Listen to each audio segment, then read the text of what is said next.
Good morning. So, it's always good for me to get away to just be able to read and study and contemplate without, thinking about having to create a Sunday lesson. And, Pam and I were on one of her work cruises. Is that an oxymoron, a work cruise? Yeah, doesn't it? Right? Yeah, and it's fascinating to those who love to take cruises. That's the one place where all nations come together just to have a good time. You hear every language being spoken, every culture, and everybody is happy. So maybe we just need to build a whole bunch of cruise ships and everybody just live on cruise ships. But I had a chance to do a lot of reading and thinking about this whole spiritual journey that we're on. And like I said, I'm one that always wants to know the mechanics of it. What's the dynamics happening behind the dynamics that are moving us along this spiritual path, and always realizing that where we are is nowhere near where we need to be. And the struggle is we can't, with our intellect, comprehend where we need to be. Did you get what I'm saying? We have languages and ideas and thoughts that we use to try to get us there, but it really is a process that we have to go through. It's the sort of thing I've been playing with lately, that there's a difference between an intellectual or an intellect and wisdom. Especially at the college, there's lots of people with their PhDs, they've gained a lot of knowledge, but it doesn't necessarily mean that you have wisdom. It's really when you take that intellectual knowledge that you're gaining and you implement it in life, going through the life experience, that it begins to transform into wisdom. Does that make you feel getting, So it's sort of a process we go through. So it's incredible that today's thing was on faith, because we're going to talk about faith. And I think the title is called Living by Faith. Is that what it is in your bulletin? They make up titles and they just tell me to figure out something to say to it. But, it's amazing, how so often life brings us back to basics in different parts of our life experience. We become so entrenched and intrigued with the unlimited choices of the material life that we lose consciousness of the deeper, more profound, rewarding, engaging possibilities of just living this simple, prayerful life. If I use the word prayer, not in the formal sense that, we need to be praying, but more as an expression of a way of being in the world. Just think about, that, living your life is a prayer. So that's what I'm talking about, living your life as a prayer. Not that the fact you take the time to pray, which is good, but your whole life is a prayer. That's what I'm sort of getting at. It's like it's where you're thinking about prayer, you're speaking prayerfully, you're being in prayer, only asking for and knowing the good of God in your life and the life of others. So you have to almost substitute all the other things we think about with just the process of being in prayer. And it's not that you can't ask for things or want things, but once you put it out there, then you kind of go back into a prayerful consciousness, knowing that God knows what you want. God knows what you want even before what? You ask, okay? So it's sort of being that mind. And the affirmation I pulled out of the basket when we had the candlelighting service, my affirmation was from 1 Corinthians 14:40, let all things be done decently and in order. I love that. That all things be done decently and in order. Because in our wanting, we want it to happen when? Now. And the world, that the technology gives us the ability to do everything and experience everything now. So it's sort of like when we ask, we want things done now. But I like that. Let all things be done decently and in order. It's some movie Pam and I were watching, and I can't remember what it was. And it was a subway train, New York City, crowded, people trying to get to work. It's crazy. It's 9 o'clock in the morning. And the subway train stops in the tunnel. So everybody's mind, oh man, it's time, I got a meeting to get to, blah, blah. So the conductor says, let me tell you a story. I know many of you are frustrated because the train is stopped in a tunnel and you got busy schedules and places to go. He said, but a friend of mine was, coming to work, and the train stopped in a tunnel just like this for a long time, like an hour. And the key here was that if the train had not stopped and he had got to work on time, he would have been in that building when it was hit by that plane. And basically a conductor would say, wherever you are, that's where you need to be. Isn't that powerful in that moment, So let all things be done decently and in order. And in the affirmation that was on my little slip said, God is first in my life and is revealing to me the orderly process of my life. I love that. God is first in my life and revealing to me the orderly process of my life. And I have that right by my bed. And Pam can tell you, every night before I go to bed, I read it. So that's what I'm thinking about and dreaming about as I go to sleep, And if you think about, the manner in which we have transitions from childhood to adulthood, simple is not always easy. We say, let's live the simple life. Well, it's not always easy. As a child, we live the simple life. You give the child a little thing and it sits there and plays with it for hours, But we've got to have all kinds of toys and things and going on. I got the Samsung watch, I got the Samsung phone, I got the Samsung tablet. They're all talking to each other. I'm going, it's like, I'm saying it's like a thing. We just all, have to have all this information happening at one time. But, we made this transition. For example, I'm just using this as an allegory, so you use it for whatever it means in your life. If you take a simple whole carrot and give it to a child, he or she will simply bite into it and eat it just as it is. It's like our grandchild. She still does this now, and if I'm cutting up tomatoes or cucumbers or peppers or whatever, she comes and stands there like I'm got chocolate cake. And she just wants the raw pepper, cucumber, right, Pam? Carrot, whatever. I cut up some strawberries last night, and she came and she was staring at them. I said, I was going to make a smoothie. A smoothie, but, with a little rum in it, but. But I had the strawberries all cut. I had some bananas that were going bad, bananas go bad, the strawberries, put them in the blender, and, Anyway, so she's staring at them. I said, you can have as many as you want. She just loaded up a bowl with them and just ate the whole strawberry. You know what I'm saying? Just the simple, life. But the child will accept and enjoy the carrot in its original nutritional basic form. Now you give that same carrot to an adult whose taste buds have been titillated, stimulated, maybe even mutilated, right? By all sorts of seasonings and sauces and savory flavors. He or she would slice it, dice it, cook it, bake it, smother it with all sides of creamy, smooth, sugary sauce, and until at the end, you don't even know what it is. Right? And again, you can apply that, to whatever aspect of your life. But if that adult has been doing the work to awaken to an understanding of the importance of returning to the basic fundamentals of life that lead to longevity and health, he or she would have discovered the rudimentary value of simply eating the raw carrot. An allegory again for living the simple life. And to many of us, we can't even perceive that. Like, if you've ever been to Alaska, not on a cruise, but where you on the economy. You know what I mean by being on the economy when you go to different places? You're not where the tourists go. You're where the people live. All right. And so when we went there, when the kids were there, they took us and they were showing us communities where people who lived down here, who had the big houses with all the fancy cars and everything, had simply given all that up and moved up there into log cabins, what they call dry cabins, which means there's not even any water running in those cabins. And what you want to eat, there's no grocery store. The nearest grocery store is maybe 200 miles away. So if you want to eat, you got to go out and kill it or grow it. Now, we all going, oh, yeah, no, that ain't happening. Right? You get what I'm saying?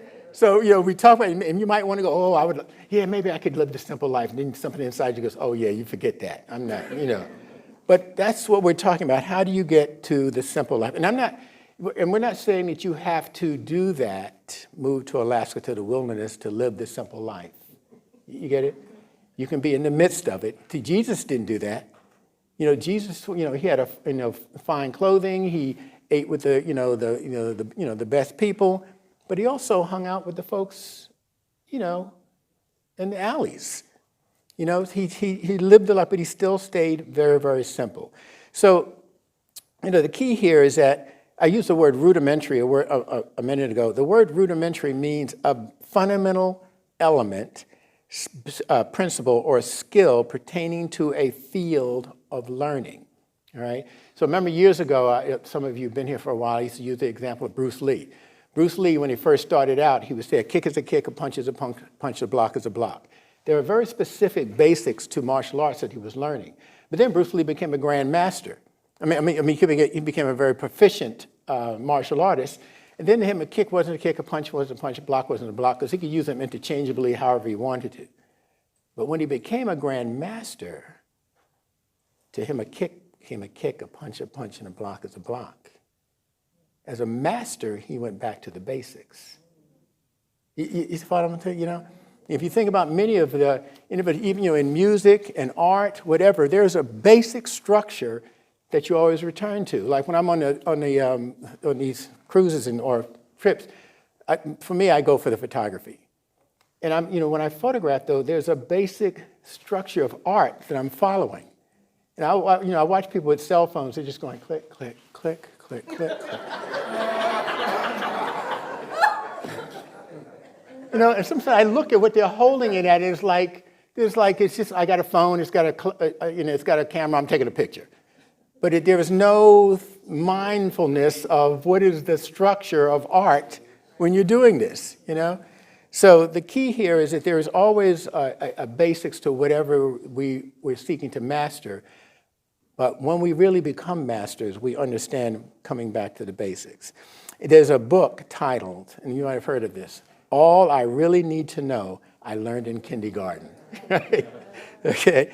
And how true that just might be, because mastery has its beginning in the challenges of learning and mastering the basics. And so that's what we do here at Unity Center of Light.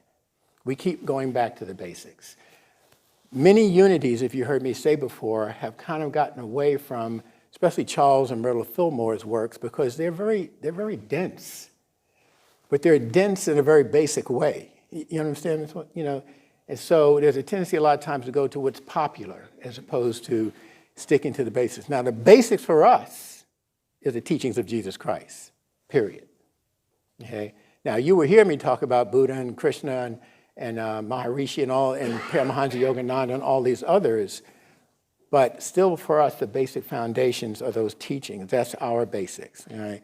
And so the key here is, how do I keep my focus on what is basic? Now, let me give you the basic tenets in unity that we should keep in the forefront of our mind to demonstrate that we're here to demonstrate the teachings of Jesus. Now, we're not here just to expound, to talk the ideas, but we're here to what? Live the ideas. Okay? That's again moving from intellect to wisdom, and live those ideas in our everyday lives. The other thing we believe is that the true church is a state of consciousness that exists as a fundamental basis of the truth that God is within every human being. So the true church is a state of consciousness. Jesus never said build a brick and mortar. He never said build a church. All right? He said it is where? It is within you. All right? So that's one of our standard beliefs, that the true church is a state of consciousness that exists as the fundamental basics of the truth that God is in every human being. And unity teaches that each person is a unique expression of God, and that we are each sacred and worthy of all that God has imbued us with. And here that word sacred means we are blessed. Okay? Now, contrary to the normal Christian religious expression, which is we are born in original sin, we've all heard that, right? We believe that everybody is born an original blessing. Everybody with me? All right? But what we do with that blessing is up to each individual. As I heard a TV character say just recently, a life fully lived will have many regrets as well as many joys. So when you look back and you say, oh, I regret that I did, I regret it, don't get caught up in that. That's where you were at the time, okay? And the purpose here, a the purpose of the spiritual path is to be able to decipher the spiritual lessons embedded in the experiences that led to regrets so that we grow more spiritually aware of how to live life prayerfully. Let me say that again. The purpose of the spiritual path is to be able to decipher the spiritual lessons embedded in the experiences that led to regret so that we can grow more spiritually aware of how to live life prayerfully. So from that perspective, that stuff we did which we wish we hadn't done, actually we had to do it at the time that we did it. Because that's where we were, and there were lessons embedded in it that we needed to learn from. But at the time that it was happening, we were not in a state of consciousness where we could perceive those lessons, all right?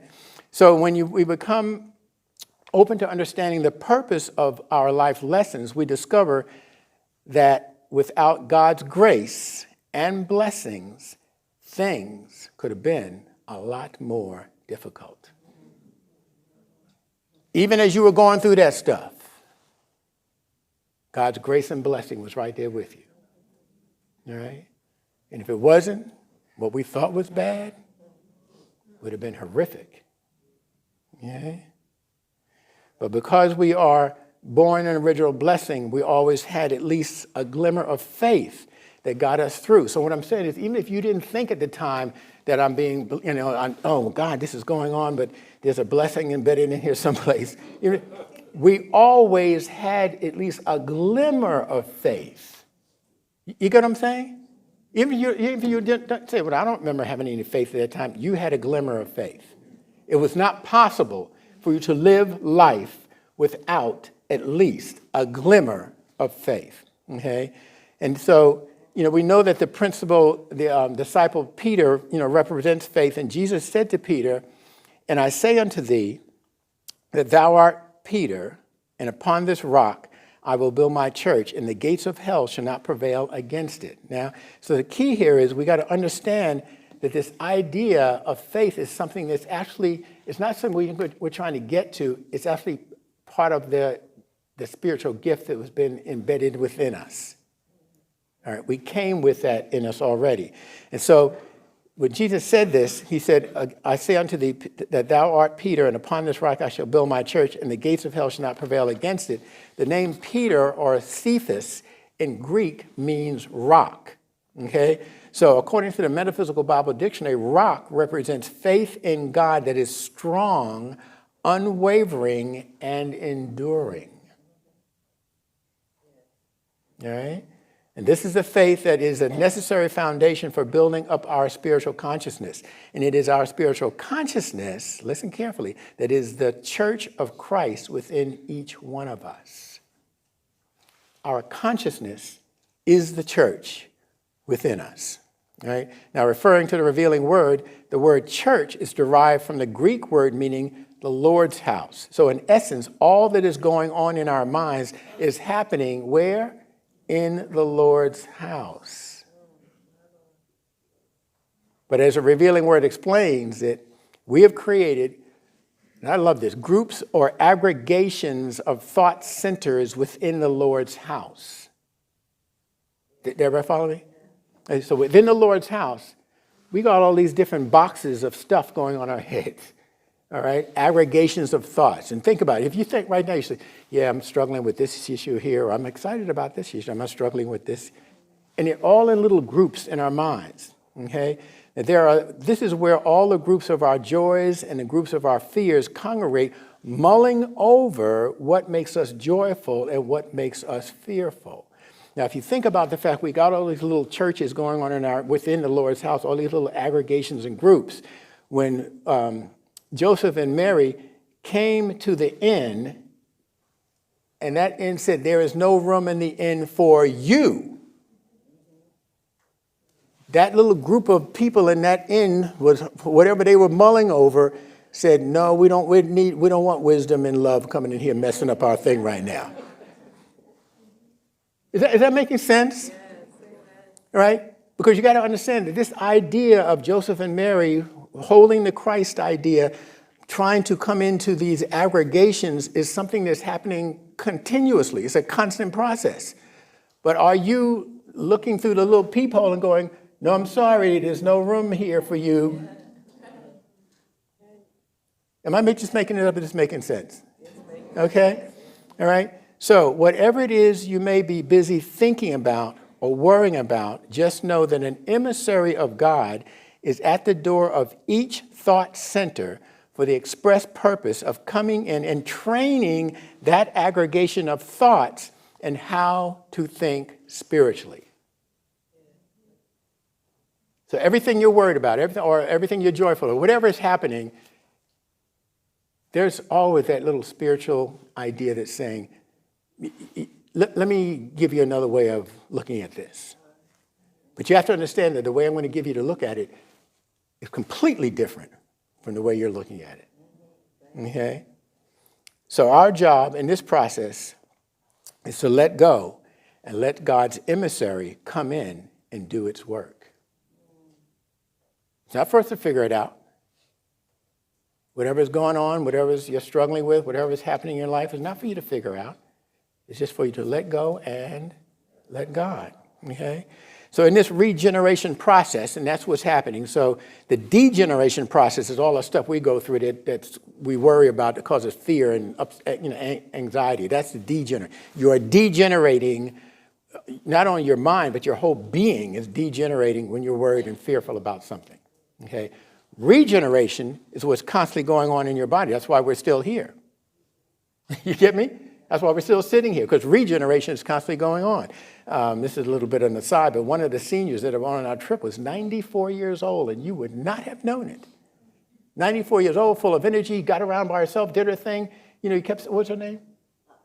Alvita. Kept saying, Alvita, do you know? No, I don't need nothing. I'm good. Right?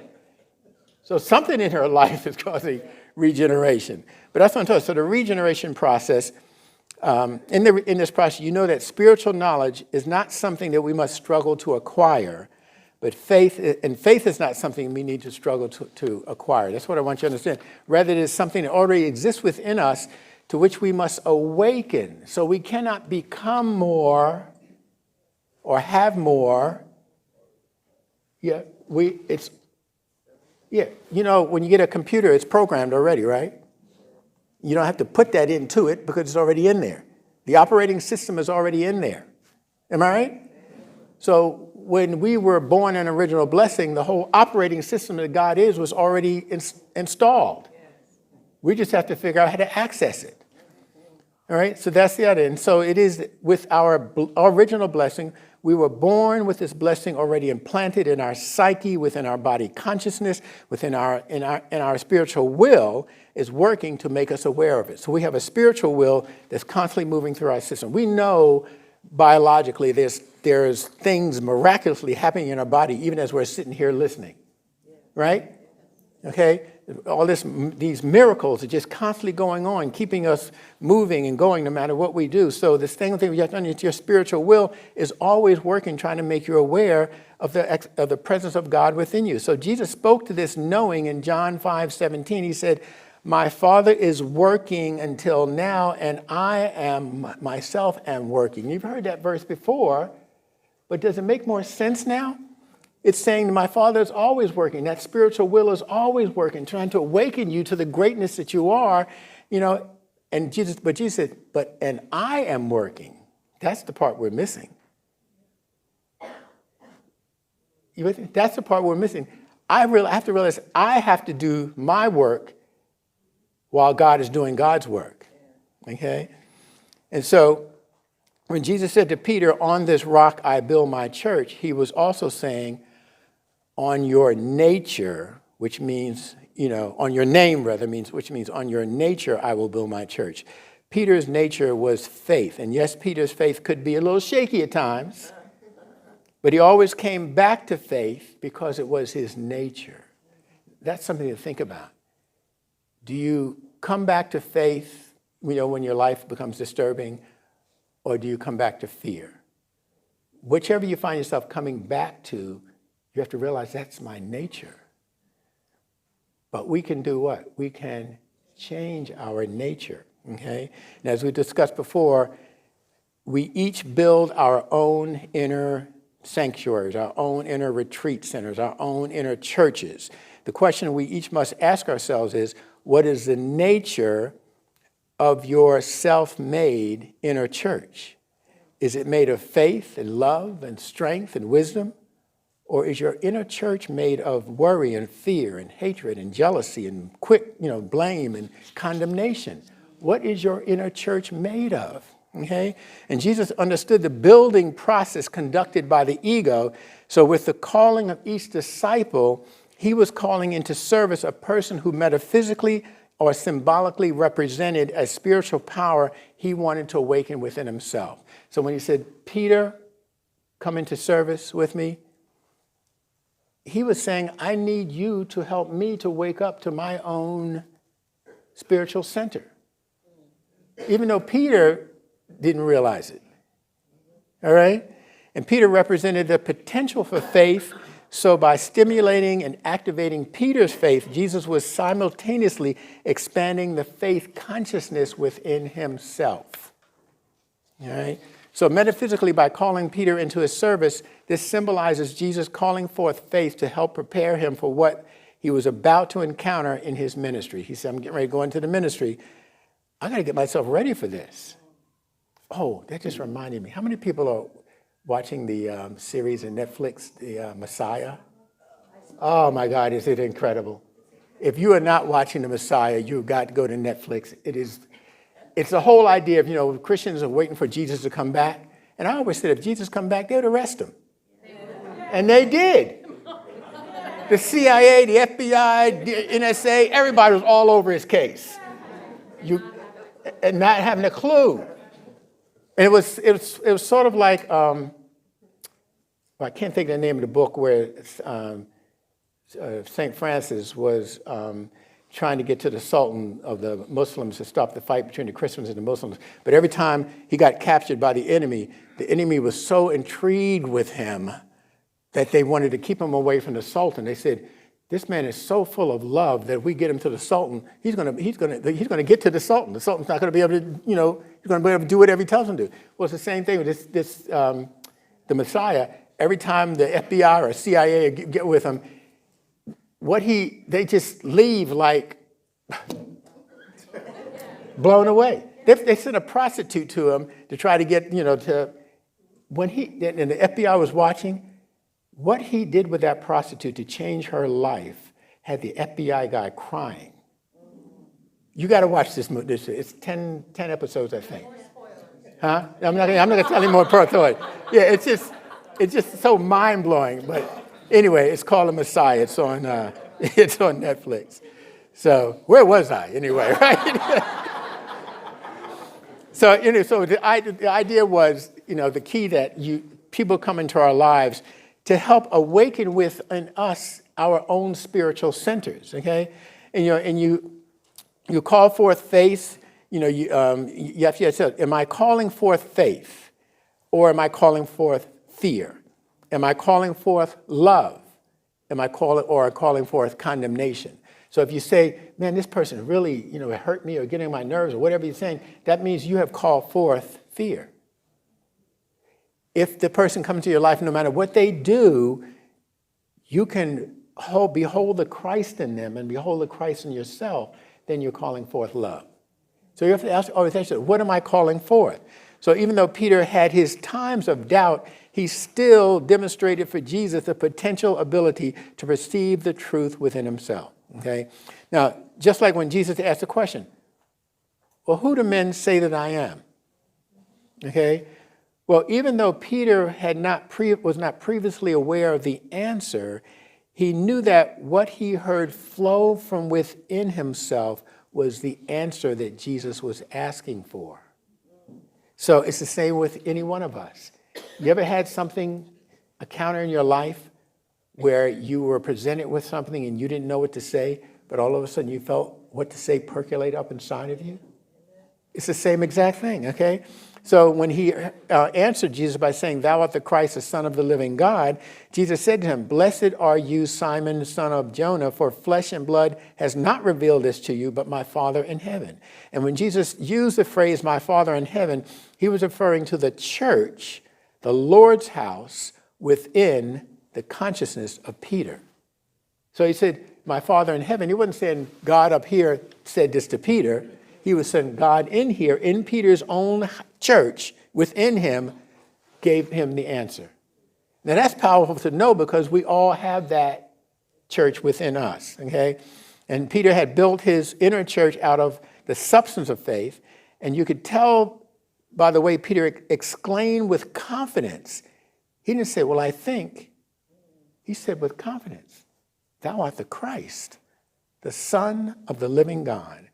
And Peter did not mumble. He knew what he had heard from his heart of hearts, and he proclaimed it with unwavering confidence in what he had to say.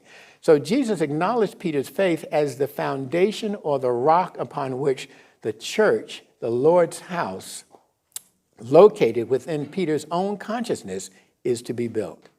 And it is the same with each one of us. We too have heard God's guidance, direction, and inspiration as to how to build our own inner church. And we do that by learning how to just be still and listen. Okay? You don't get it out of books. You don't get it from your minister.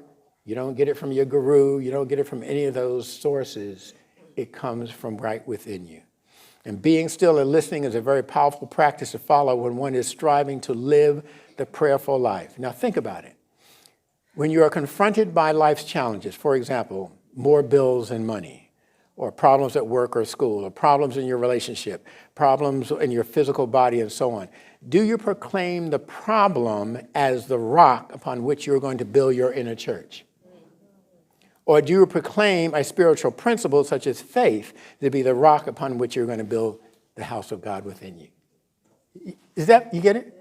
So, if we look at us, you guys are incredible. Did you know you're incredible? You're incredible. We told you, what was it, September or so, that we were $30-something thousand in the red. And we let you know that. And we had absolute faith. Maxine and I were talking one day, saying, it's going to be okay. And you guys helped us end the year $7,500 in the black.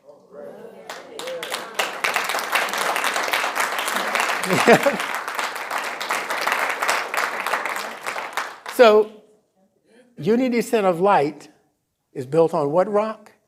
The rock of faith.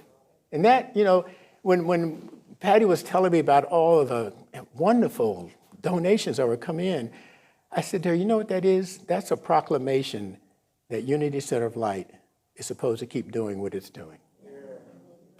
Yeah.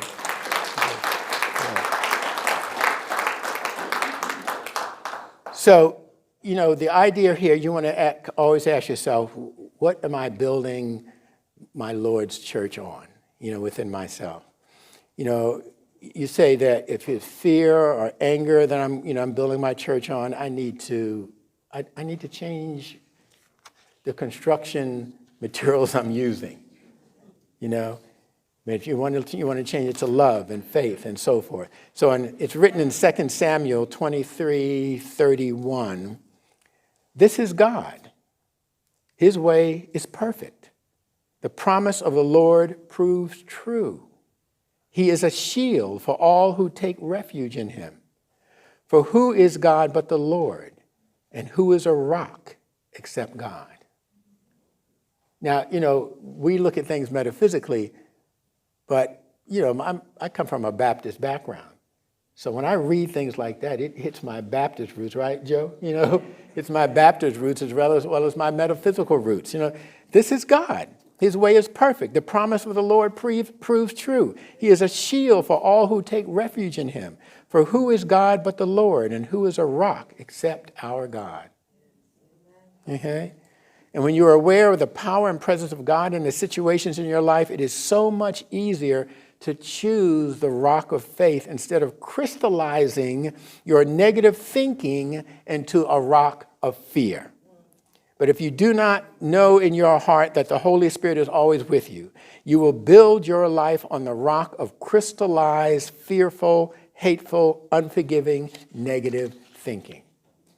So that's why the key of knowing is so important. Because now, as you know, you catch yourself, whoa, what? No, that's not what I want to do. How many people have done that lately? Have to find yourself, no, that's not what I want to do. I'm raising my hand.